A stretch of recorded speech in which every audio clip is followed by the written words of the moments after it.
Welcome to Section 4 of your course, The Numerology Professor. You've come a long way.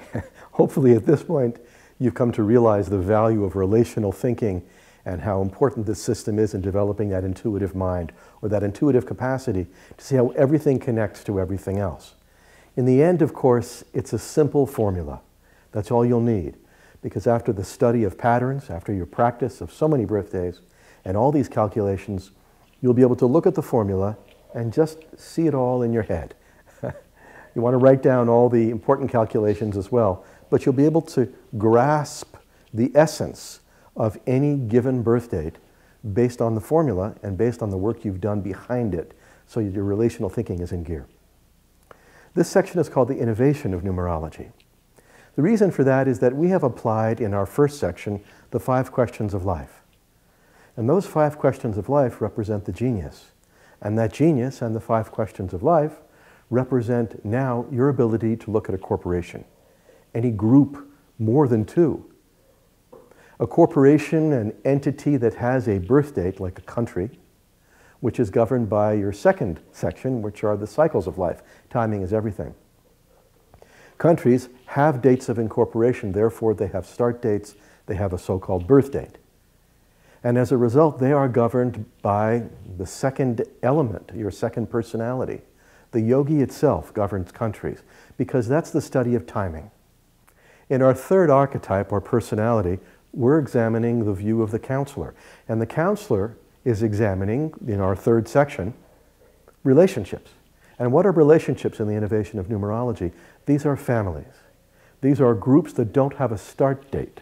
And a family is a good example of that, where there's a combination of relationships.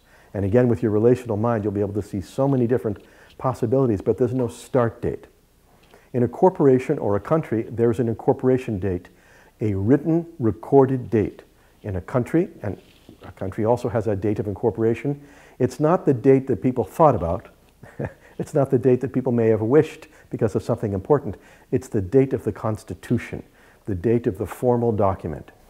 In numerology, the recorded date is the only date that you examine as the source for the birth date.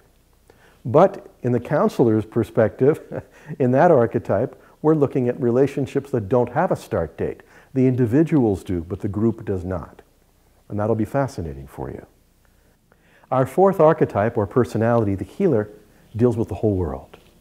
This is where we have the greatest overview, because the theme here is transformation. We're no longer looking at one country, we're looking at a global view. All countries, the globe as a whole, any large entity. In our fifth archetype, the self, in this personality, we're looking at what is possible in the realm of wellness. Now, how does wellness apply in the innovation of numerology? Well, we began to talk about dimensions of wellness, 10 of them in a previous section, and now we're going to finish that. But we're also going to apply that same understanding of wellness to success.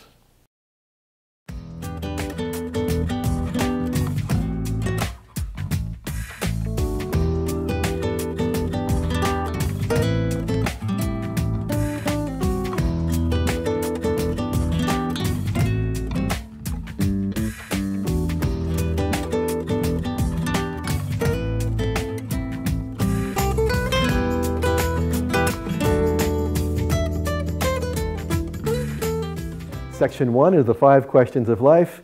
We relate that now to business.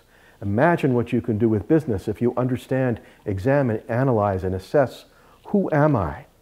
Why am I here? What is my gift? What is my destiny? What do I have to do? What is my performance level? And how do I change? This impact and influence at a cultural level in a business or a country. As we've looked at in our second section, in our second archetype, through the yogi, we examine cycles and timing, all the different cycles based on a start date. And in our third section, we're looking at relationships, groups that don't have a start date, like a family, the realm of the counselor, the realm of the healer, the entire globe, and the realm of the self, success, including wellness, or wellness including success. So who's left?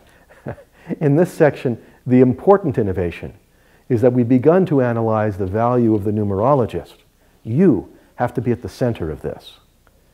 And because this is no longer looking at one birthday or two, now you have a buddy. Now in every examination of every chart that involves a group, a family, a country, a corporation, success, wellness, there's you as the numerologist. There are the birthdays of all those entities that you're involved with, and the new important feature, which is the person asking. So you may be looking at a corporation, but who's asking about it? Suddenly, that's the important person next to you. That's the entity that, with the numerologist, is examining everything. And we call this examination a constellation, because now that you know how to do relational thinking, how everything connects to everything else, and you've done it with one birthday and with two birthdays, now you can examine this infinitely.